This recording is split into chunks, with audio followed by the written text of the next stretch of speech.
चालू हो गया है।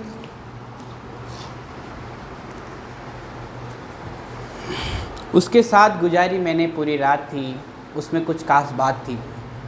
अरे पढ़ लो नालायको, वो मैथ की किताब थी। हाँ, आपको क्या लगा वो कौन थी? ये सर किसके चक्कर में पड़ गए? सर किसी के चक्कर में नहीं है। इधर आओ, मैथ्स के ऊपर अपन 8.2 की क्वेश्चन करेंगे, ठीक है ना। तो 8.2 तक 8.1 अपन ने कंप्लीट कर लिए। 8.2 का जो कंसेप्ट है वो पूरा का पूरा क्या है, वो इससे पहले वाले वीडियो में मैं बता चुका हूँ, मध्य बिंदु प्रमेय। और मध्य बिंदु प्रमेय क्या है, थोड़ा सा वापस रिवीजन करने के लिए मैं आपको बता देता हूँ।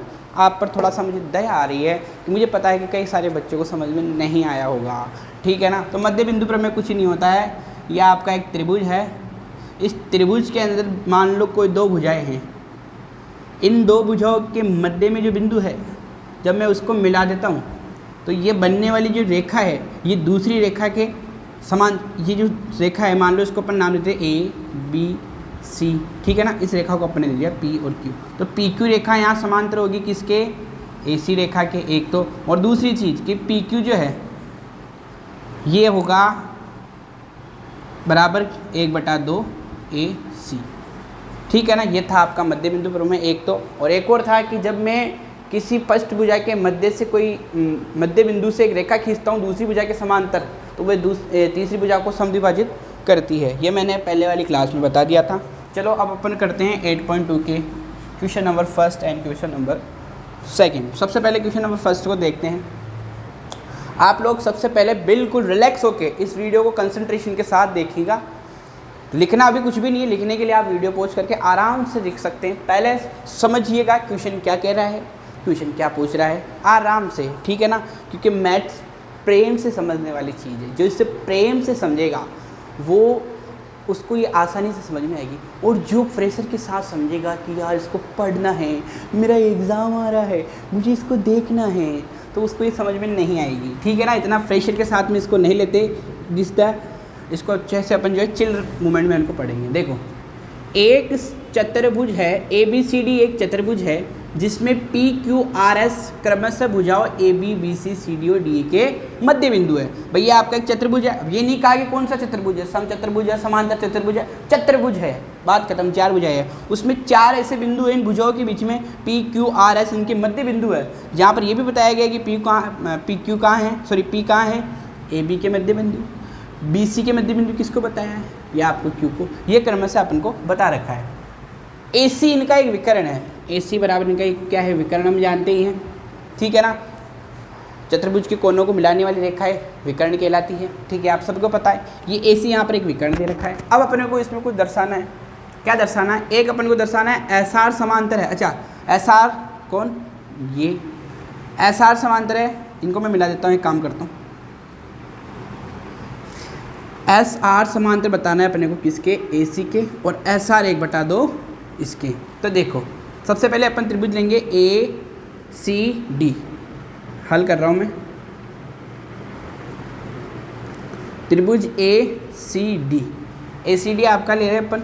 इसमें अपन को पता है कि इसमें अपन जानते हैं ए सी डी में एस और आर, एस व आर, एस और आर किसके मध्य बिंदु है? एस और आर, एस व आर भुजाओं ए डी। देखो एस किसके है? A D. क्रमशः भी लिख सकते हो, भुजाओं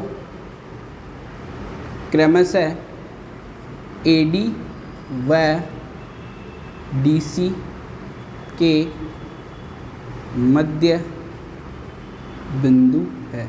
अच्छा, ये मध्य बिंदु है तो अपन को पता है मध्य बिंदु को जो मिलाने वाली रेखा है, अभी थोड़ी देर पहले बताया था मैंने मध्य बिंदु प्रमेय से कि मध्य बिंदु को मिलाने वाली रेखा इस भुजा के समांतर होती है। तो अपन लिख सकते हैं ना, एस आर समांतर है ए सी के। एक चीज़ तो दूसरी चीज़ अपन क्या लिख सकते हैं?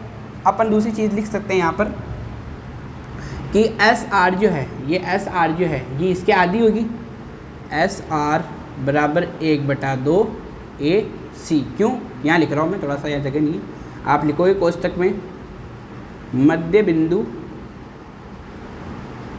प्रमेय, ठीक है ना। इसको आप दे दो समीकरण 1, ठीक है। अगला त्रिभुज लेंगे अपन ये वाला ए बी सी। कौन सा लेंगे? त्रिभुज ए बी सी। पहले अपन ने ये वाला त्रिभुज लिया, अब अपन ले रहे कौन सा, ए बी सी वाला त्रिभुज ले लिया। यहाँ पर अपन को पता है ए बी सी में कौन किसके मध्य बिंदु है, पी और क्यू। पी व क्यू क्या है, मध्य बिंदु। पी व क्यू भुजाओं,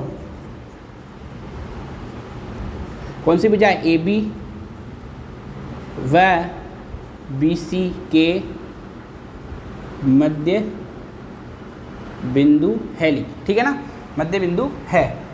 अब अपने को पता है ये अगर मध्य बिंदु है तो पी क्यू किसके समांतर हो जाएगी, यहाँ लिख रहा हूँ मैं, पी क्यू समांतर है किसके, ए सी के। किसके है, पी क्यू समांतर है ए सी के। वह पी क्यू बराबर क्या हो जाएगा, 1/2 ए सी। भाई ये पी क्यू किसके समांतर है, इसके, और ये ए पी क्यू किसकी आधी होगी, इसकी। किस, क्योंकि अपन ने पढ़ रखा है मध्य बिंदु प्रमेय। तो क्या यहाँ तक क्लियर है, क्या आपको क्या कहना चाह रहा है क्वेश्चन। देखो इसको आप दे दो समीकरण नंबर 2। अब यहाँ देखिएगा, इधर देखिएगा समीकरण, एक काम करिएगा, मैं यहाँ का जो है मैं यहाँ लिख रहा हूँ, ठीक है ना, फिर आप उतार लीजिएगा, फिर उससे बिगाड़ कर अपन इस क्वेश्चन को कर लेंगे, ठीक है ना। चलो तो आप देखो समीकरण 1 व समीकरण 2 से, समीकरण 1 व 2 से देखो यहाँ एस आर किसके समांतर है, ए सी के, और यह पी क्यू किसके समांतर है, ए सी के। यानी ये दोनों ए सी के समांतर है ना, तो मैं इन दोनों को भी समांतर लिख सकता हूँ ना, एस आर को पी क्यू के समांतर लिख सकता हूँ या नहीं लिख सकता हूँ, बिल्कुल लिख सकता हूँ, बिल्कुल लिख सकता हूँ। क्यों नहीं लिख सकता हूँ, क्योंकि जब ये ए सी के पी क्यू समांतर है, इधर ए सी एस आर के समांतर है, तो अपन लिख सकते हैं यहाँ पर एस आर समांतर पी क्यू। क्या लिख देंगे, एस आर समांतर पी क्यू। एक चीज़ तो ये, दूसरी चीज़ देखो यहाँ एस आर बराबर कितना है, 1/2 ए सी, और इधर पी क्यू बराबर कितना है, 1/2 ए सी। यानी ये दोनों 1/2 ए सी के बराबर है, तो मैं एस आर को किसके बराबर लिख सकता हूँ, पी क्यू की लिख सकता हूँ ना। तो मैं लिख सकता हूँ एस आर बराबर पी क्यू। मैं क्या लिख सकता हूँ, एस आर बराबर पी क्यू। देखो पहली चीज़ तो अपन ने यही सिद्ध कर दी मध्य बिंदु पर में से, ये देखो सेकंड वाली भी अपन ने देखो सिद्ध कर चुके हैं, क्या कि एस आर समांतर है पी क्यू, और ये देखो ये इनके बराबर है। अब क्या अब करना है अपने को कि पी क्यू आर एक समांतर चतुर्भुज है। तो आप देखो इसको दे दो समीकरण 3 से, इसको आप समीकरण 3 दे दो। तो आप देखो कि एस आर किसको, एस आर समांतर किसके बता रहा है, पी क्यू के। पहली चीज़ आमने सामने की भुजाएं समांतर होगी, है ना। अपन को पता है कि समांतर चतुर्भुज में 2 चीज़ें पढ़नी होती है अपन को, कि एक तो आमने सामने की भुजाएं समांतर होनी चाहिए, और दूसरी आमने सामने की भुजाएं बराबर होनी चाहिए। तो पहली चीज़ तो देखो एस आर समांतर पी क्यू के, देखो इसने बता दिया। दूसरी देखो एस आर बराबर पी क्यू की, यानी इसको इसके बराबर बता दिया। तो क्या अपन समीकरण 3 से आप कह सकते हो, अतः समीकरण 3 से, समीकरण 3 से, है ना, क्या है, पी क्यू आर एस एक समांतर चतुर्भुज है। क्या है, समांतर चतुर्भुज है। पता चल गया आपको कि समांतर चतुर्भुज है, क्योंकि इन दोनों को आमने सामने की भुजाओं को हमने समांतर बता दिया और आमने सामने की भुजाओं को हमने बराबर बता दिया, समीकरण 1 समीकरण 2 से। आशा करता हूँ कि आपको फर्स्ट क्वेश्चन समझ में आया होगा। अगर नहीं समझ में आया है तो आप कमेंट सेक्शन में बता सकते हैं कि सर थोड़ा सा कि आपको वीडियो बनाने में आपको कहाँ अपडेट मारना चाहिए। ये आप स्टूडेंट्स का जो है, अगर हमें फीडबैक मिलता है तो हमारे लिए बहुत अच्छा है कि हम अपडेट मार सकते हैं कि अभी यहाँ अपन लोगों को और अपडेट करना है, ठीक है ना। बाकी आप लोग कोशिश करें रिवीजन वापस इसको रिवाइज करके देख सकते हैं। यहाँ तक आप फटाफट से उतारिए, क्वेश्चन नंबर 2 पे चलते हैं। ठीक है, आप लोगों ने लिख लिया होगा। मैं ये वाला मिटा रहा हूँ, फिर जब जरूरत पड़ेगी तो इधर भी मिटा सकते हैं अपन, कोई दिक्कत नहीं। फिलहाल इस वाले क्वेश्चन को अपन करेंगे। देखो भाई, हल रतन घर चल, और मैथ के क्वेश्चन को कर हल, ठीक है ना। मुझे नहीं लगता कि वो रतन नाम का लड़का देख रहा होगा, माना कि एक्स नाम का लड़का या लड़की इस वीडियो को देख रहे हैं और मैं उससे कह रहा हूँ कि एक्स चल इस क्वेश्चन को कर हल, ठीक है। आगे बढ़ते हैं। तो भाई इसमें क्या करना है, ABCD एक सम चतुर्भुज दे रखा है। अब सम चतुर्भुज का मतलब क्या होता है, वह चतुर्भुज जिसकी सभी भुजाएं बराबर होती है, हम उसको सम चतुर्भुज कहते हैं। तो फिर सर सभी भुजाएं तो वर्ग में ही बराबर होती है, फिर समचतुर्भुज और वर्ग में क्या डिफरेंट है, ये हमें जानना है, ये हमारी जिज्ञासा है। तो समचतुर्भुज और वर्ग में डिफरेंट ये है कि वर्ग की सभी भुजाएं 90 डिग्री के एंगल पे बनी होती है और सभी भुजाएं बराबर होती है, वो होता है आपका वर्ग स्क्वायर। और समचतुर्भुज का मतलब होता है कि जिसकी सभी भुजाएं बराबर होती है, ज़रूरी नहीं कि भाई वो जो है 90 डिग्री पे बने, वो आप इसको अगर मान लो कोई आपके ऐसा वाला बना हुआ है तो आप उसे भी समचतुर्भुज कह सकते हैं, जिस पर जरूरी नहीं कि ये भुजाएं 90 डिग्री पे काटती हो। क्लियर, ये आपका समचतुर्भुज होता है।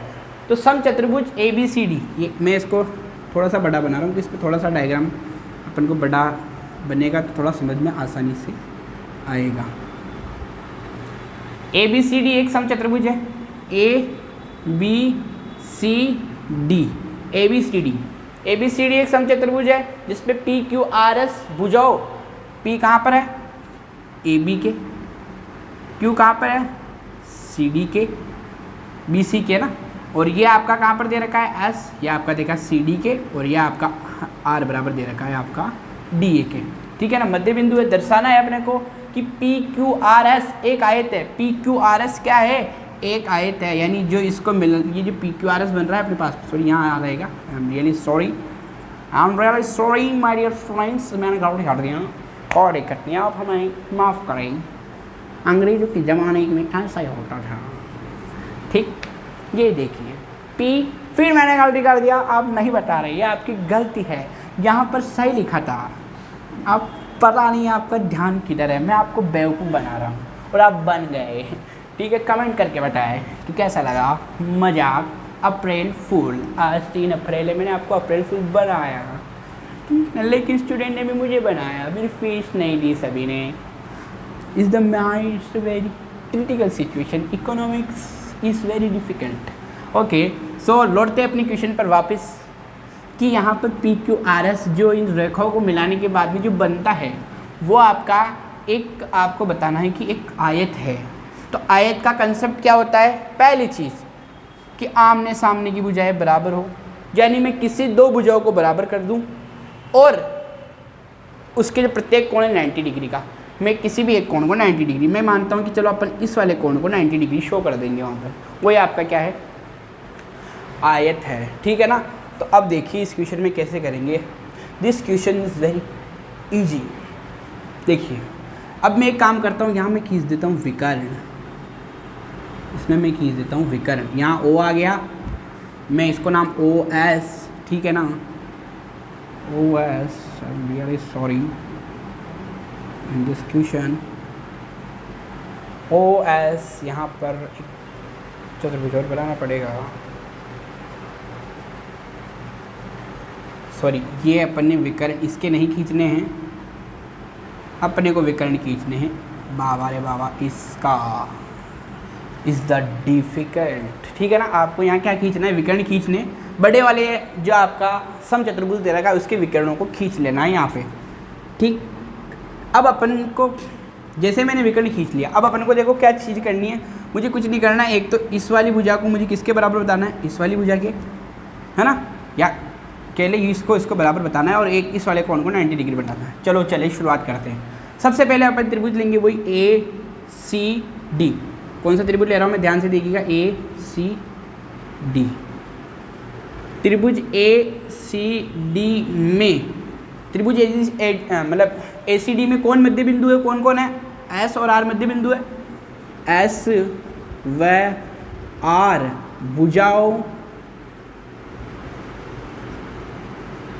भुजाओं है ना, S व R क्रमशः लिख देना यहाँ पे, ताकि क्रमशः का मतलब क्रम से, S व R क्रमशः भुजाओं कौन कौन सी, AD, S कहाँ पे है, AD पे, व CD के मध्य बिंदु है, मध्य बिंदु है भाई ये S और ये R, ये दोनों भुजाओं के मध्य बिंदु। अब यहाँ मध्य बिंदु पर मैं लग गया, ये देखो जब मैं इस रेखा को मिलूंगा तो ये रेखा किसके समांतर होगी, AC के, आप कहोगे SR समांतर है AC के, पहली चीज़ तो SR किसके समांतर है, AC के, दूसरी SR एस आर बराबर 1/2 ए सी मध्य बिंदु प्रमेय। ठीक भाई, ये इसके समांतर हो गई और ये इसकी आधी है, ये अपने लिख दिया। इसको आप दे दो यहाँ पर समीकरण 1। अगला देखो त्रिभुज कौन सा, त्रिभुज कौन सा लोगे, ए बी सी। त्रिभुज ए बी सी, त्रिभुज ए बी सी में कौन कौन मध्य बिंदु है, देखो पी और क्यू किस किस भुजा के, ए बी और बी सी भुजा के में पी व क्यू क्रमशः भुजाओं ए बी व बी सी के मध्य बिंदु है। ठीक, मध्य बिंदु लिख दिया अपन ने। फिर वही चीज़ कि पी क्यू किसके समांतर हो जाएगा, ए सी के। आप लिखोगे पी क्यू समांतर है ए सी के। वह एक और चीज़ कि पी क्यू 1/2 किसके होगा, ए सी के। ये जो पी क्यू है ना, ये किसके समांतर, इसके आधा किसका होगा, ए सी का आधा होगा। कैसे, मध्य बिंदु प्रमेय, समीकरण नंबर 2। अच्छा, समीकरण 1 व समीकरण 2 से, समीकरण 1 व 2 से अपन क्या जानते हैं कि आपको पता है यहाँ पर देखो एस आर किसके समांतर है, एस सी के, यहाँ पी क्यू किसके समांतर है, इसके। तो आप लिख सकते हो ना कि एस आर समांतर है पी क्यू के, एस आर समांतर है किसके, पी क्यू के। और देखो यहाँ एस आर 1/2 ए सी, यहाँ पी क्यू 1/2 ए सी। तो आप लिख दोगे एस आर बराबर हो जाएगा आपका पी क्यू। अच्छा, अपन ने एस आर भुजा को पी क्यू के तो बराबर बता दिया है, यानी अपन ने आमने सामने की भुजाओं को बराबर बता दिया है। ठीक है ना। अब अपने को एक चीज़ और शो करनी है, अपन इस वाले कोण को 90 डिग्री एंगल शो कर देंगे। तो अपन कह सकते हैं कि पी क्यू आर एस एक क्या है, आयत है, क्योंकि आमने सामने की भुजा तो अपन ने यहाँ कर ही दिए। देखो ठीक, तो आप इसको दे दो समीकरण नंबर 3। ठीक, अब देखना यहाँ अपन ये एक चतुर्भुज बन रहा है। देखो विकर्णों को खींचने के बाद में ओ है ना, इसको अपन ओ एम एन कह दो, इसको ओ एम। ठीक है, तो अब आप कहोगे यहाँ पर अपना जो ये चतुर्भुज है ओ एम एस एन, चतुर्भुज ओ एम एन एस में आपको पता है कि भाई कोण 1 बराबर कोण 2 लिख सकता हूँ क्या, कोण 1 बराबर कोण 2 लिख सकता हूँ क्या। कारण क्योंकि ये वाला सम अपन ने कौन सा बता रहा है, देखो क्या हो गया। हाँ, तो देखो यहाँ पर आपको पता है कि यहाँ एक चतुर्भुज बन रहा है, कौन सा, ओ एम एस एन। तो आप लिखोगे चतुर्भुज कौन से वाला आपका, O M S N, O M S N, O M S N आपका चतुर्भुज है। इस चतुर्भुज में आपको देखो एक कोण ही है, एक कोण ही है। तो क्या आप ये कह सकते हो क्या, कोण 1 बराबर कोण 2। इस वाले कोण को और इस वाले कोण को बराबर क्यों लिखा मैंने, क्योंकि अपन लोग जानते हैं, क्या जानते हैं, अपन लोग जानते हैं कि ये आपका, अपन थोड़ी देर पहले अपन ने देखो आमने सामने की भुजाएं बराबर की यहाँ पे, ये देखो। तो आमने सामने की भुजाएं बराबर मतलब समांतर चतुर्भुज है, ये तो फिक्स हो चुका है।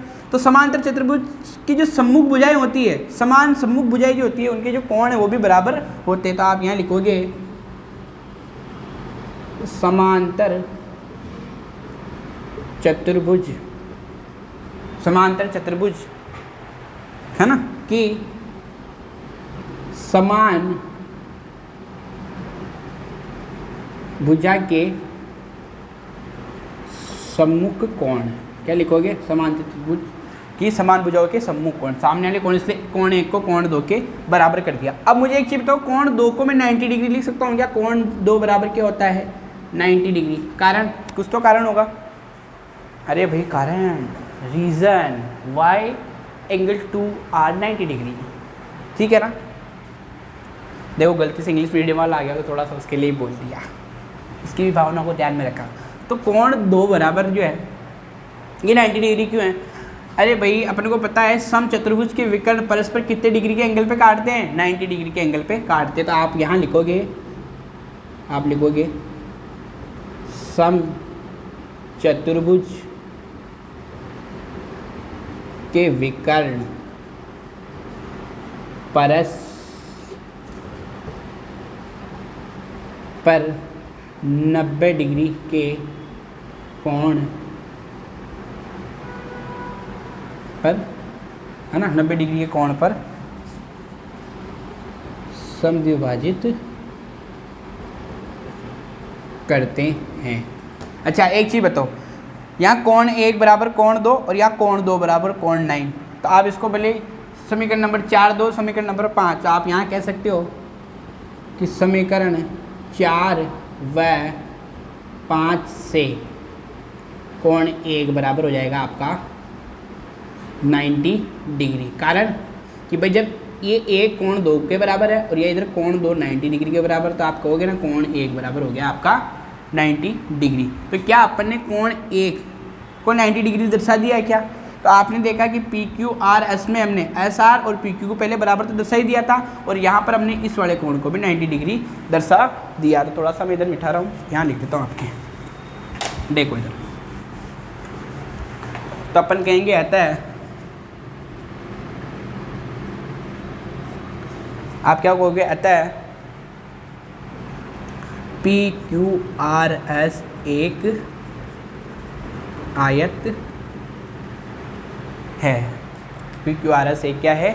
आयत है। और इसको आप सीधा सीधा समीकरण 6 भी दे सकते हो, और यहाँ ऐसे भी यूज़ कर सकते हो कि समीकरण 6 और अपना इधर समीकरण 3, समीकरण 6 व समीकरण 3 से पी क्यू आर एस एक आयत है। क्योंकि यहाँ पर अपन ने आमने सामने की भुजाओं को बराबर किया। आयत में दो ही चीज़ें होती है, एक तो आमने सामने की भुजा बराबर होती है और एक आयत का जो प्रत्येक कोण 90 डिग्री का होता है।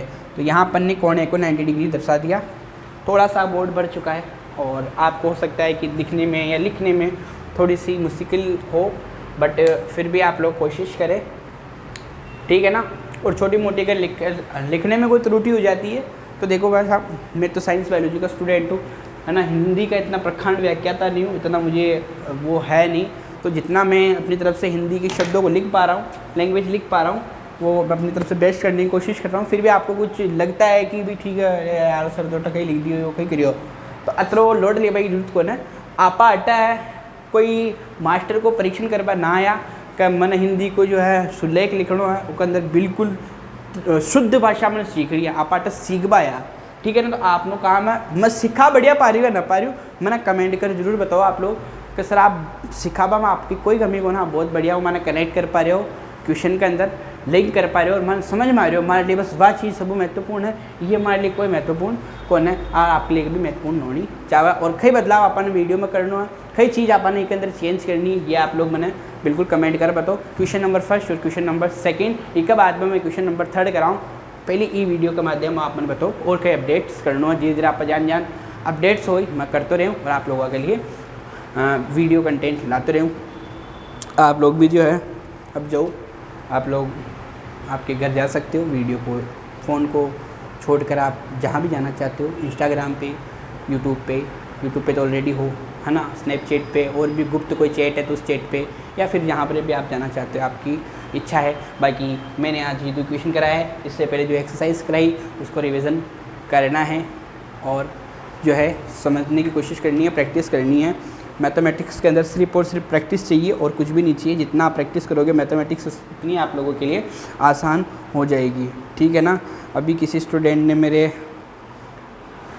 5 लाख रुपए चुरा लिए, डाला नहीं, आपको क्या लगा डाला? इधर ऐसा कोई स्टूडेंट नहीं आया अभी तक कि जो मेरे पैसे डाले कि सर ये लीजिए एक्स्ट्रा 4 साल की गुरु दक्षिणा हमारे को IAS बनाई है। ऐसा जिस दिन कोई स्टूडेंट आएगा तो बिल्कुल मैं उसके पैसे लेके इस देश को छोड़ के, आप समझ ही गए होंगे मैं क्या कहना चाह रहा हूँ। तो इस प्रकार से आप सभी लोगों का प्रेम स्नेह हमारे प्रति बना रहे। इसी के साथ जय श्री कृष्णा, जय जय श्री राधे। और इस वीडियो को जो है लास्ट तक देखने के लिए मैं आपकी जो है विचार को और आपके माइंडसेट को नतमस्तक प्रणाम करता हूँ कि आपने मेरे जैसे शिक्षक के वीडियो को लास्ट तक देखा। धन्यवाद।